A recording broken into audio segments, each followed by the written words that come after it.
Welcome back everyone. তো কেমন আছেন সবাই? আশা করি সবাই অনেক অনেক ভালো আছেন। আজকে আমি চলে আসলাম মিথ্যাবাদ গল্পের পার্ট 8 নিয়ে। উপস্থাপনায় আমি থাকবো রিফাত আহমেদ। সো বেশি বক বক না করে চলেন মূল পর্বে চলে যাক।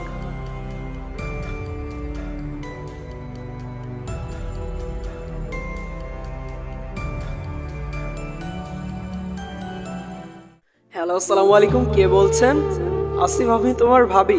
প্রায় 1 বছর পর ভাবির ফোন, কিন্তু নাম্বার পেলো কোথায় থেকে? ভাবি, তুমি নাম্বার পেলে কোথায়? আমি অবাক হয়ে বললাম, কি মনে করেছো তুমি? তুমি কথা না বললে সব কিছু সমাধান হয়ে যাবে? ভাবি কান্নার ভাব নিয়ে বলল, সরি ভাবি, একদিন কথা বলার কারণে তোমাকে 1 মাস বাপের বাড়ি থাকতে হয়েছে। আমি চাই না আমার জন্য আর কোনো সমস্যা হোক। না আসিফ, এখন সময়টা আগের মতো নাই। পরিবারের সবাই যেন নিস্তেজ হয়ে গেছে, কেউ কারোর সাথে কথা বলে না, খুব দরকার ছাড়া। ভাবের কথাগুলো কান্নামাখা কণ্ঠে শোনা যাচ্ছে। একটা সময় আমাদের পরিবারটা হাসি খুশিতে মেতে থাকতো, কেউ কখনো মন খারাপ করে থাকতে পারে নাই। কেউ না কেউ মন ভালো করে দিত। কেন ভাবি এমন পরিবর্তন কেন? কথাটা বলতে চোখ থেকে কয়েক ফোঁটা পানি গড়িয়ে পড়লো। কেন জানো না? মিথিলার মিথ্যা অভিনয়ে হয়তো আম্মু আব্বুর মুখে রাগ হয়েছে, কিন্তু মন থেকে ঠিকই বলছে আমাদের ছেলেটা এত খারাপ না। ভাবি হয়তো সত্য বলছে। হতে পারে। আম্মু কেমন আছে? আর আব্বু? আম্মুর শরীরটা তেমন ভালো না, আজই ডাক্তার দেখিয়ে আসলাম, প্রেশার বেড়ে গেছিল। ভাবের কথা শুনে আম্মুর জন্য মনটা কেঁদে উঠল।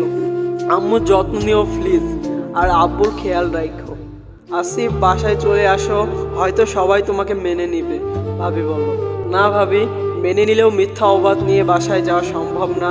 আমি চাই না আমার চরিত্রের দাগ নিয়ে বাসায় থাকতে। আসিফ, তুমি কি আর ফিরবা না? ভাবি বলল, ফিরবো তো, তবে সম্মান নিয়ে। আচ্ছা আসিফ, তোমার কোনো সমস্যা হচ্ছে না তো থাকা খাওয়ার? ভাবি বলল, না ভাবি, সব কিছু খুব ভালোভাবেই চলছে। ভাবি এখন রেখে দাও, কেউ দেখলে সমস্যা হবে। কথাটা বলে মোবাইলটা রেখে দিলাম। সকালে ঘুম থেকে উঠে কলেজের, আর পর অফিস, আবার বাসা, এভাবেই চলছে দিনকাল। খুব ভালোই চলছিল। মাঝে মাঝে আম্মু আব্বুর জন্য মন কেঁদে ওঠে। এত অল্প বয়সে এত বড় একটা অপবাদ নিয়ে বাড়ির বাইরে বেঁচে থাকাটা হয়তো অনেক কষ্টের হতো, কিন্তু ঘটনাচক্রে আজ রিমিদের বাসায় থেকে সব কিছুই পাচ্ছি। আঙ্কেল আন্টি নিজের ছেলের ন্যায় ভালোবাসা আর রিমির কেয়ার, সব কিছু মিলিয়ে খুব ভালো আছি। জানি না এই ভালো কতদিন থাকবে, কারণ রিমি আমাকে অনেক ভালোবাসে, আর আমিও দিন দিন রিমির প্রতি দুর্বল হয়ে পড়ছি। আমি না, আমার মনে হয় যে কেউ রিমির ভালোবাসার মূল্য না দিয়ে পারতো না। এত ভালোবাসা, এত কেয়ার একটা সত্যিকারের ভালোবাসার ইঙ্গিত দেয়। তবে রিমিকে নিয়ে খুব ভয় হয় মাঝে মাঝে, যে আবেগ দেখিয়ে ফেলে। চিন্তার বিষয় হলো, যদি কোনো কারণে রিমির আমাকে না পায় বা আঙ্কেল আন্টি ব্যাপারটা মেনে না নেয়, উল্টাপাল্টা কিছু না করে বসে। আর আঙ্কেল আন্টি আমার সাথে রিমির ব্যাপারটা আসলে মেনে নেওয়ার মতো না।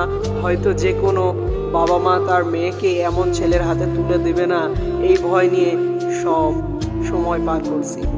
দেখতে দেখতে চলে গেল আরও কিছুদিন। সামনে এসএসসি পরীক্ষা, মানে আর 15 দিন আছে। প্রিপারেশন আলহামদুলিল্লাহ অনেক ভালো। আমাকে অনেক ভালো করতে হবে, নিজের পায়ে দাঁড়াতে হবে, রিমির যোগ্য হতে হবে। রিমির ভালোবাসার মূল্য হয়তো এভাবেই দিতে হবে, কারণ আবেগে ভালোবাসা হয় না। নিজের পায়ে দাঁড়াতে পারলে, ভালো কিছু করতে পারলে হয়তো আঙ্কেল আন্টিও আমাকে মেনে নিতে পারবে। আর আমি কখনো আঙ্কেল আন্টির কথার বাইরে যেতে পারবো না। না জানি কোনো দিন বলতে পারি কি না আমি রিমিকে ভালোবাসি, বিয়ে করতে চাই। তবে পরীক্ষার জন্য আম্মুর কাছে দোয়া চাওয়ার খুব ইচ্ছা, আর 2 বছর পর আম্মুর কণ্ঠটা শোনার। আমি যখন মাধ্যমিক পরীক্ষা দেই, আম্মু আমার পাশে রাত 1টা পর্যন্ত বসে থাকতো, চা কফি বানিয়ে দিত, আর ভয় পাবো বলে আমার রুমে শুয়ে থাকতো। খুব মিস করি সেই সময়টা, হয়তো আর ফিরে আসবে না। রাতে ভাবিকে ফোন দিলাম, আসসালামু আলাইকুম ভাবি। ওয়ালাইকুম আসসালাম, কেমন আছে আসিফ? ভাবি বলল, ভালো না, আম্মুর কথা খুব মনে পড়ছে। সামনে তো পরীক্ষা, আম্মুর কাছ থেকে দোয়া নেওয়ার জন্য ইচ্ছা করছে। সেই সাথে আম্মুর কণ্ঠটা শুনতে মনটা ব্যাকুল হয়ে আছে। আম্মুর কাছে দিব? আম্মু কি কথা বলবে? আর সবাই তো জেনে যাবে তুমি আমার সাথে কথা বলো। পরে যদি আবার সমস্যা হয়, ভাবিকে আর বিপদের মধ্যে ফেলতে যাচ্ছি না। কি করব এখন? ভাবি বলল, আম্মুর নাম্বারটা দাও। আগের নাম্বারটা খুঁজে পাচ্ছি না। ভাবলাম কথা না বলুক, কণ্ঠটা তো শুনতে পারবো। দিচ্ছি। ভাবি ফোনটা রেখে টেক্সট করে নাম্বারটা দিল। নাম্বারটায় কল দিচ্ছিলাম আর হাত কাঁপছিল। আম্মুকে আমার পরিচয় পেয়ে নিজেকে কন্ট্রোল করতে পারবে না, নাকি পরিচয় পাওয়ার মাত্র ফোনটা রেখে দিবে? রিং হচ্ছে। হ্যালো, আসসালামু আলাইকুম। আম্মুর কণ্ঠটা শোনার সাথে সাথে চোখ বেয়ে পানি নেমে আসলো। এই কণ্ঠটা যে আমার চিরচেনা, এত মধুর কণ্ঠ, আমার মায়ের, আম্মুর কণ্ঠ আরেকবার শোনার জন্য চোখ মেরে থাকলাম। আম্মু আবার বলছে, হ্যালো, কে? কথা বলছেন না কেন? আম্মু, আমি আসিফ। কেমন আছো তুমি? কে আসিফ? আব্বা আমার। কই তুই? কেমন আছিস? কোথায় আছিস? একবারও কি আম্মুর কথা মনে পড়ে নাই? তোর জন্য বাবা আমার কি কষ্ট, তোর জন্য আমার চোখের পানি জোড়ায় না বাবারে। কাউকে বলতেও পারি না, বোঝাতেও পারি না। তোর মুখে মা ডাক শোনার জন্য মনটা ব্যাকুল হয়ে আছে। তোর কোনো খবর পাই না। এতদিন পর মাকে মনে পড়লো। আম্মু আমার পরিচয় পেয়ে হয়তো নিজেকে কন্ট্রোল করতে পারে নাই। আম্মু সাথে সাথে কেঁদে দিল। আম্মু, আমি তোমাকে যতবারই কল দিতে গেছি বুকে ভয়, না জানি আমার ফোন পেয়ে তুমি বিরক্ত হয়ে যাও। আমার মুখের ওপর বলে দাও আসিফ নামের আমার কোনো ছেলে নাই, আমার ছেলে মরে গেছে। মাগো, সহ্য করতে পারবো না। তবে মা, তোমার কণ্ঠ, তোমার আদর পাওয়ার জন্য কত রাত কেঁদে কেঁদে কাটিয়েছি আমি জানি না। মাগো, এমন একটা পাপের বোঝা নিয়ে ঘুরতেছি, তোমার কথা মনে পড়ে কাঁদি, কিন্তু কথা বলার সাহস পাই না। কান্নায় বিভোর হয়ে আছি। আসিফ, তুই তো এমন ছিলি না রে বাবা। তুই জানিস, তোকে আর মিথিলাকে এরকমভাবে দেখে আমার ভিতরটা ভরে গেছিল। আমি ঠিক মতো ঘুমাতে পারি না। রাতে স্বপ্নে কান্নার আওয়াজ পাই তোর কণ্ঠের মতো। বলে, মা, আমি এমন করি নাই, আমাকে বুকে কেড়ে নাও। এই ছোট ছেলেটা কিভাবে তোমাকে ছাড়া থাকবে গো মা? কথাগুলো কানে বাজার পর ঘুম ভেঙে যায়, আর সারা রাত ঘুম নাই। তোর কথা মনে পড়ে খুব, আর চোখ বেয়ে পানি পড়ে। বাবারে, এমন জঘন্য কাজটা কি করে করলি তুই? আম্মু কান্না করছে, খুব ভালোভাবেই বুঝতে পারছি। আম্মু, আমি এমন বলতে গিয়ে আটকে যাই, কারণ প্রমাণ নাই। আর সব বলে দিব তো কেন এত ত্যাগ? আম্মু, আমাকে মাফ করে দাও। জানি আমার এমন কাজে তুমি কষ্ট পাইছো। মাগো, আমিও আমার ভুল খুব ভালোভাবে বুঝতে পারছি। খারাপ নজরে কোনো মেয়ের দিকেও তাকাই না। আম্মু, আমার জন্য দোয়া কইরো, সামনে আমার পরীক্ষা। কান্না করছি আর মিথ্যাটা মিল রেখেই বলছি। কিসের পরীক্ষা? তুই কি এইচএসসি দিবি? দিব তো। বাসা থেকে চলে আসার পর একটা বাচ্চাকে অ্যাক্সিডেন্ট থেকে বাঁচাই। আমার পা ভেঙে যায়। 1 মাস হাঁটা চলা নিষেধ ছিল। কোথাও যাওয়ার নাই দেখে আমাকে আশ্রয় দিল, আমার সেবা যত্ন করলো, আমাকে কলেজে ভর্তি হতে বলল, সেই সাথে চাকরিও দিল। আন্টি আঙ্কেল অনেক ভালো, আমাকে অনেক আদর করে। বাবা, দোয়া করি, কিন্তু আমাকে একটা সত্যি কথা বলবি? বলো আম্মু। তুই কি সত্যি মিথিলার সাথে এমন করছিলি? আম্মু আবার কেঁদে দিল। হয়তো না শব্দটা শুনতে চাই। আম্মু, এখন এসব বলার সময় না। কোনো একদিন হয়তো সব কিছু শুনতে পাবা। তবে একটা কথা আব্বুকে বইলো না আমি ফোন দিছিলাম। আব্বু অনেক কষ্ট পাবে। রাখিমা, আর আমার জন্য কেঁদো না, খুব ভালোই আছি। আর কোনটা সত্য কোনটা মিথ্যা সব তো চোখের সামনেই হলো। কথাটা বলে ফোনটা রেখে দিলাম। আমি পারছি না আম্মুকে মিথ্যা কথাগুলো বলতে, তবে মনে অনেক শান্তি। আম্মুর সাথে কথা বলতে পারলাম। আম্মু এখনো আমাকে অনেক ভালোবাসে। পরীক্ষা চলে আসলো। আম্মুর সাথে মাঝে মাঝে একবার কথা হয়েছিল। আম্মু শুধু সত্যটা জানতে চায়। হয়তো ভাবি সব কিছু বলে দিচ্ছে, আর আম্মুর মনে সেগুলো জায়গা করে দিচ্ছে। আর আম্মু যে আমার কণ্ঠ স্বপ্নে শুনতে পায় কেন জানেন? কারণ বৈজ্ঞানিক গবেষণায় আছে, মানুষ যেই খেয়ালে থাকে, মন যা চায়, যেটা বেশি চিন্তা করে বা ভাবায়, স্বপ্নে তাই দেখতে পায়। স্বপ্ন কতক্ষণ? মাত্র 3 সেকেন্ডেরও কম। যখন কেউ কোনো কিছু চোখের সামনে দেখতে পায়, সেগুলো সে যেভাবে চিন্তা করবে সে সেভাবেই দেখতে পারবে। আম্মুর মনে ছিল আমি আম্মুকে বলবো আমি এই কাজটা করি নাই। আম্মুর মনে ছিল আমার ছেলেটা এত দূর কিভাবে আছে, কোথায় আছে, খায় কি, এই রকম চিন্তা যখন সারাদিন করে, রাতে সেই প্রশ্নগুলো আমার কণ্ঠে শুনতে পাই। আম্মু আমাকে কাছে টেনে নাও, আদর করো। আমি ছোট, একা থাকতে পারি না। খুব ভালো লাগছে আম্মু আমার প্রতি এমন ধারণা করার জন্য। পরীক্ষা দিচ্ছি, খুব ভালোভাবে পরীক্ষা শেষ করলাম। প্রতিটা পরীক্ষায় অনেক ভালো দিয়েছি, এখন শুধু রেজাল্টের অপেক্ষা। ফ্রি টাইম পার করছি। পরীক্ষার পর আমি রিমি অনেক জায়গা থেকে ঘুরে আসলাম। রুমে শুয়ে আছি, আন্টি আমাকে বলল, আসিফ বাবা তুমি একটু বাসায় থেকেও, রিমির মামাতো ভাই জাপান থেকে আসছে, আমরা রিসিভ করতে যাচ্ছি। আন্টি বলল, রিমির মামা? কেউ কোনোদিন বলে নাই রিমির মামা আছে। রিমি তো বলেছিল রিমির মামা নেই। ও, তুমি অবাক হচ্ছ? রিমির মামা তো অ্যাক্সিডেন্টে মারা গেছে। রিমির মামা তো ভাই লেখাপড়ার জন্য জাপানে থাকে, অনেক বড় চাকরি করে সে। আন্টির কথা শুনে বুঝতে পারলাম মামা মারা গেছে, তাই না বলছে। আচ্ছা আন্টি, রিমি যাবে? আমি বললাম, রিমি তো অবশ্যই যাবে, রিমির সাথে হৃদয়ের বিয়ে। রিমি যাবে না? আন্টি এটা কি বলবো, বুঝি না, রিমির বিয়ে কবে? মন খারাপ করে বললাম, রিমি এখনো জানে না, তবে আমার ভাইয়ের সাথে ওদের বিয়ে অনেক আগেই ঠিক করে রেখেছি। লেখাপড়া শেষ করার জন্য অপেক্ষা ছিল। হৃদয় আসার কয়েকদিনের মধ্যে বিয়ের কার্যক্রম শুরু। আন্টি বলল, রিমি তো কোনোদিন বলে নাই। ভিতর থেকে কান্না বেরিয়ে আসছিল। রিমি কেন আমাকে মিথ্যে ভালোবাসলো? না, রিমি কিছুই জানে না, তবে রিমি হৃদয়কে অনেক ভালোবাসে। আন্টি হাস্যজ্জ্বল মুখ নিয়ে চলে গেল। আমার চোখ বেয়ে পানি পড়ছে, সাথে নানা প্রশ্ন। তাহলে কি রিমি আমার সাথে শুধু টাইম পাস করছে? কিন্তু রিমির ভালোবাসায় এমন কিছুই তো দেখি নাই, নাকি অন্য ব্যাপার? আর ভাই হিসেবে তো ভালোবাসতেই পারে, কিন্তু আঙ্কেল আন্টি তো রিমির বিয়েই ঠিক করে ফেলেছে। তাহলে আমাদের ভালোবাসা কি হবে? রিমি কি বলতে পারবে আঙ্কেল আন্টিকে? আর রিমি না হয় বলবে, কিন্তু আমি কি পড়ব? এটা তো অসম্ভব। আমি তো এই কথা কখনো আঙ্কেল আন্টির কাছে বলতে পারবো না। হতে পারে রেগে গিয়ে বাসা থেকে বের করে দিবে। আর আমার জন্য এত কিছু করার পরও কি আঙ্কেল আন্টিকে বলতে পারবো? না, আমি পারবো না। রিমিকে হারিয়ে ফেললেও আমি না হয় সব কিছু মেনে নিব। রিমি কি পারবে? কি করব বুঝতেছি না। হঠাৎ রুমে রিমি, আসিফ আমাকে কেমন লাগছে? রিমি সেজে গুজে এসে বলল, খুব সুন্দর লাগছে। হাসি মুখে উত্তর দিলাম, যেন রিমি কিছু বুঝতে না পারে। আসিফ তুমিও চলো।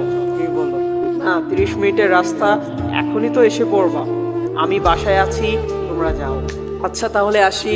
রিমি চলে গেল। রিমিকে দেখে মামাতো ভাইয়ের চোখ কপালে উঠবে শিওর, কারণ রিমি এমনিতেই সুন্দর, আবার শাড়ি পরা, সাজগোজ। আমি শুয়ে আছি আর ভাবছি, এত সমস্যা একটা ছেলের কি করে হতে পারে? কেউ যে আমাকে ভালো বুদ্ধি দেবে এমন কেউ নাই। তাই উল্টাপাল্টা ডিসিশন নিয়ে পড়ে নিজেই ফেসে যাই। ঘুমিয়েছিলাম, সকালে রিমি ডেকে তুললো, আসিফ ওঠো, এতক্ষণ কেউ ঘুমায় নাকি? রিমিকে খুব হাসি খুশি দেখাচ্ছে। উঠছি, নাস্তা রেডি, 5 মিনিটের মধ্যে আসো। রিমি চলে গেল। আমি ফ্রেশ হয়ে নিচে যেতেই দেখি সবাই নাস্তার টেবিলে বসে আছে, আমার জন্য হয়তো অপেক্ষা করতেছে। এই পরিবারে কেউ কাউকে ফেলে খায় না, আর আমাকে পরিবারের একজনই মনে করে। আজ টেবিলে নতুন একজন, খুব স্মার্ট। এটাই হয়তো রিমির মামাতো ভাই, মানে রিমির হবু বর। আসসালামু আলাইকুম, আঙ্কেল আন্টিকে উদ্দেশ্য করে বললাম। আসিফ বসো, আঙ্কেল বলল। চেয়ারে বসলাম। পরিচয় করিয়ে দেই, আসিফ এটা আমার ভাইয়ের ছেলে হৃদয়, আর হৃদয় এই হলো আসিফ, গাড়িতে যে ছেলেটার কথা বলেছিলাম। আন্টি বলল, ভাইয়ের ছেলে? কি বলো, মেয়ের জামাই বলো। আঙ্কেল উচ্চস্বরে হেসে বলল। আন্টিও মুচকি হাসছে। আর রিমির মামাতো ভাই হয়তো কিছুটা লজ্জা পেয়েছে, কিন্তু রিমির মুখে অন্ধকার নেমে এসেছে। কেমন আছেন ভাইয়া? আমি বললাম, ভালো আছি। তুমি? হৃদয় বলল, আলহামদুলিল্লাহ। আব্বু, তোমার কোনো মেয়ের সাথে? কোন মেয়ের সাথে? হৃদয় ভাইয়ার বিয়ে। রিমি বলল, আমার মেয়ে কয়টা? তোর সাথেই বিয়ে। আঙ্কেল হেসে হেসে বলল, আব্বু ভাইয়া আসলো কাল, আজই বিয়ে ঠিক করে ফেললাম? আর আমাকেও তো জানাতে পারতা। রিমি মন খারাপ করে বলল, আমি কষ্ট করে হাসি মাখা মুখ করে বসে আছি, আগে নাস্তা করো, পরে সব কথা হবে। আন্টির কথা শুনে খেতে শুরু করছে সবাই। খাবার শেষ করে রুমে যাচ্ছিলাম। আসিফ এদিকে শোনো, আঙ্কেল বলল। জি আঙ্কেল বলেন। আগামী সপ্তাহে রিমির বিয়ের সব দায়িত্ব কিন্তু তোমার। আঙ্কেল বলল, আচ্ছা আঙ্কেল, ঠিক আছে। রিমি আমার দিকে তাকিয়ে আছে, হয়তো ভাবছে আমি কি করে হাসি মুখে কথাগুলো শুনছি, কিন্তু আমার ভিতর কি চলছে কি করে বুঝবে রিমি। আর রিমিকেও বুঝতে দেওয়া যাবে না। আমি রুমে চলে গেলাম। কিছুক্ষণ পর রিমিও আসলো। আসিফ, আব্বু কি বলছে শুনছো? রিমি মন খারাপ করে বলল। ছোট করে উত্তর দিলাম। কি ভেবেছো বলো? কি ভাববো? আঙ্কেলের ওপর কথা বলার সাহস কার আছে? আঙ্কেল যা বলছে তাই হবে। ভিতর ফেটে যাচ্ছিল, তারপরও বাহির ঠিক রেখে বলছি। মানে আমাদের এতদিনের ভালোবাসা কি হবে? রিমি রেগে গিয়ে বলল, যাই হয়ে যাক, আঙ্কেল আন্টির মনে কষ্ট দিতে পারবো না। আর পাত্র হিসেবে আমার থেকেও তোমার মামাতো ভাই অনেক গুণে ভালো। তাছাড়া আমার শর্ত ছিল আঙ্কেল আন্টি যা বলে তাই হবে। কথাগুলো বলতে চোখের কোণে পানি জমে গেল। কারণ আমি তো রিমিকে ভালোবাসি, অনেক ভালোবাসি, কিন্তু রিমির পরিবার থেকেও বেশি নয়।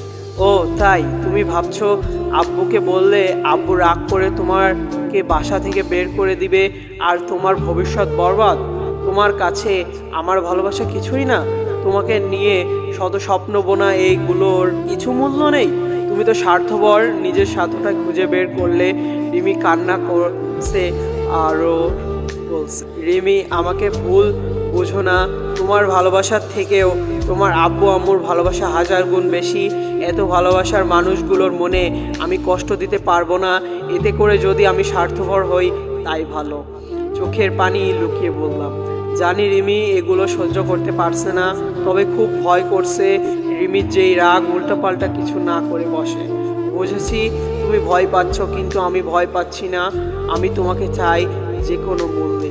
রিমি রুম থেকে বেরিয়ে গেল। না জানি আঙ্কেল আন্টির কাছে এই কথাগুলো বলে দেয়, এই দিক দিয়ে ভালোবাসার মানুষটিকে হারানোর কষ্ট আর আঙ্কেল আন্টির মনে কষ্ট দেওয়ার ভয় আমাকে মেরে ফেলছে।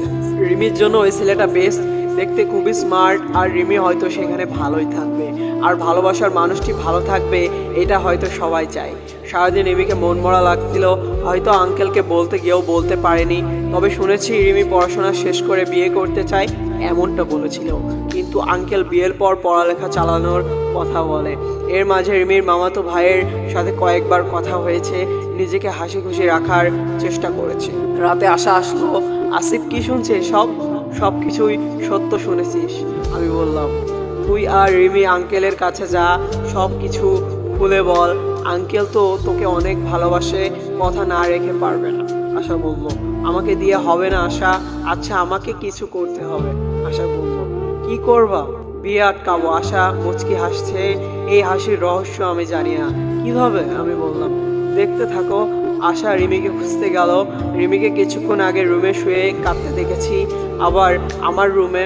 রিমি, আশা আর হৃদয় ভাইয়া, মানে রিমির মামাতো ভাই। ভাইয়া আপনাদের একসাথে করেছি একটা গুরুত্বপূর্ণ কথা বলার জন্য। আশা হৃদয় ভাইয়াকে বলল, কি কথা বলো? হৃদয় ভাইয়া বলল, ভাইয়া আপনি কি চান এই বিয়ের কারণে রিমি উল্টাপাল্টা কিছু করে বসুক? আশা বলল, না, কখনো না। কেন এই কথা বলছো? হৃদয় ভাইয়া বলল, ভাইয়া 2 বছর ধরে আসিফ আর রিমি একে অপরকে ভালোবাসে। আসিফের বর্তমান অবস্থান তো জানেনই। আসিফ আঙ্কেলকে কিছু বলতে পারবে না। আপনি কিছু একটা করুন প্লিজ। আশা বলল, বিয়ে তো ঠিক হয়ে গেছে, আমি কি করতে পারি বলো? হৃদয় ভাইয়া মনে হচ্ছে নরম মনের মানুষ। আপনি বিয়েটা ঠেকিয়ে দিন প্লিজ। 2টি মনের ভালোবাসা ভাঙবেন না প্লিজ। আশা বলল, তা না হয় আটকে দিলাম, কিন্তু রিমির মতো সুন্দরী মেয়ে আর পাবো কই? হৃদয় ভাইয়া বলল, কেন, আমি তো আছি। আশা কথাটা বলেই লজ্জার জিহ্বা চেপে ধরলো। আশা আর রিমি সুন্দর আর গুণের দিক থেকে কেউ কারো থেকে কম নয়। তুমি থাকলে আমি রাজি।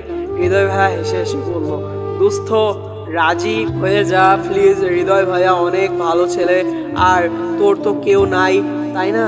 রিমির মুখে হাসি ফুটে উঠল, সাথে আমারও। তাহলে তুই রাজি হয়ে যা। আশা ফাজলামি করে বলল, আমি তো রাজি আমার বেস্টুকে ভাবি বানাতে। রিমি বলল, হৃদয় ভাইয়ার একটা ডিসিশন, একটি ভালোবাসা অটুট রইল। আর আশা তো অবাক করে দিয়েছে আমাকে। তবে হৃদয় ভাইয়া বড় মনের মানুষ, ভাবতেই হবে। আমার কাছে আশা আর হৃদয় ভাইয়ার কেমিস্ট্রি অনেক ভালো হবে মনে হচ্ছে, কারণ দুজন দুটি রাইট ডিসিশন দেখিয়েছে। এখন দেখার বিষয় হলো বিয়েটা আটকায় কিভাবে। হৃদয় ভাইয়া কি পারবে আঙ্কেলকে বোঝাতে দেখতে থাকুন শেষে কি হয়, আর গল্পের সাথে থেকে গল্পটি এগিয়ে নিয়ে যাবেন এই আশায় ব্যক্ত করি।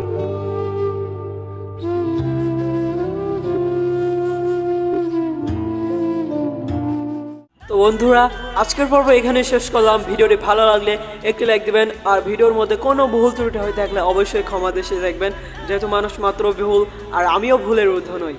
আমি আপনাদের জন্য দোয়া করব, আপনারাও আমার জন্য দোয়া করবেন এই আশায় ব্যক্ত করি। তো দেখা হবে সামনের পর্বে।